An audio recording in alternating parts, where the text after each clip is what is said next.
Hey guys, this is Valentina Palladino for Ars Technica, and today I have some iPhone 8s with me. This is the iPhone 8 and the iPhone 8 Plus. So let's just take a look at them, give you some first impressions on them.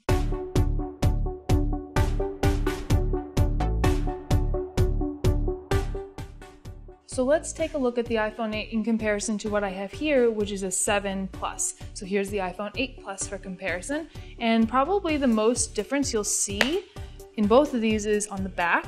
As you can see, the 7 Plus has that aluminum design and that aluminum construction. This has a glass back and also has glass on the front. So that is an immediate difference. And you can just tell, like, not just by looking at it, but also the glass really captures like a lot of my fingerprints, much more than the 7 Plus does. So if you don't like seeing fingerprints on your phone, you might not like that look. But otherwise, I mean, they look nearly identical and they also feel nearly identical. I mean, on first comparison, they don't really seem to have that much of a weight difference, and they look exactly the same. The camera setup is exactly the same on both of them, at least in terms of the construction, and otherwise they're not very different in design. But the glass design on the 8s does allow it to have wireless charging, so you're not going to get that on the 7 Plus. And what we have here is a Mophie charging pad.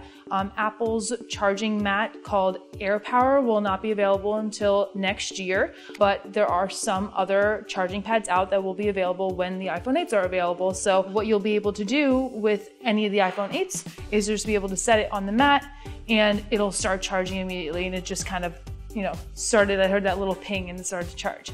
So it's pretty immediate. Apple tells me that the wireless charging will work with a case. You probably don't want to have like a hardcore metal case on this because that will probably interfere with the wireless charging, because the glass back is what allows the wireless charging to work on the 8s. But any kind of like thin case, a plastic case, that really shouldn't interfere with the wireless charging on any of the mats that are available for the 8s. So that's really great, because I know I am one of those people who does not let their smartphone out of a case ever. So if I wanted to make use of that, I would be able to do so too.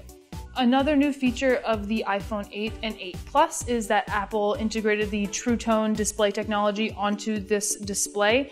You're not going to find that on the 7 and 7 Pluses, and that was introduced with the most recent iPad. And what that does is that it allows the screen to sense the surrounding light, the surrounding environment, and adjust the colors and adjust things about the display to make it easier on the eyes. And right now I do have True Tone activated, and it definitely is easier on the eyes. It's not as color accurate, I would say, but I mean, when you have True Tone activated, you're not necessarily looking for color accuracy. You're looking for it to be more pleasing to your eyes and probably a little less harsh on the eyes as well.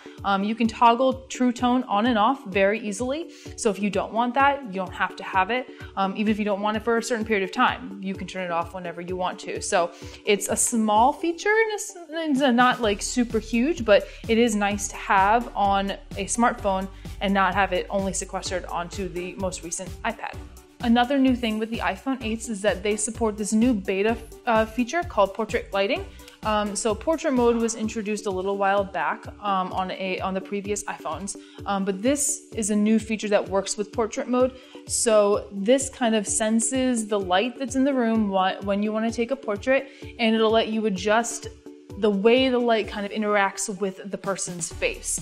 So here we have different options called natural light, studio light, contour light, stage light, and stage light mono, which is for black and white. And it was really cool in the demo that I received. Obviously there's no face behind me right now, but if you're going to be taking a portrait of somebody, you can really see in real time when you're moving that little dial how each portrait lighting mode will change the photo and change that person's face in the photo, which is really cool to see in real time. It's not really a filter, at least Apple doesn't describe it as a filter. It's more so a changing interaction with light and what the camera is processing. But what's really cool about it is that you can take a photo, you can use a specific portrait lighting mode, say natural light, and then afterwards you can go into that photo and you can change that portrait lighting mode again. So if you turn out that you didn't really like the natural light mode, you can go to studio light if you check it out afterwards in the Photos app and you realize that it looks a little bit better for the effect that you're trying to get. So in that sense,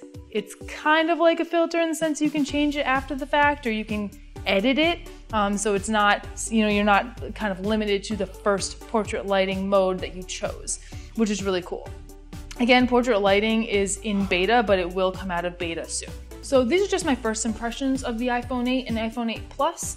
There are a lot of things that we didn't talk about today. We didn't talk about the new A11 Bionic processor. We didn't talk about the AR capabilities because it's not very easy to show on camera, I guess. But there are a bunch of different things that we're going to discuss in a full review of the iPhone 8 model, so be sure to check Ars Technica for that.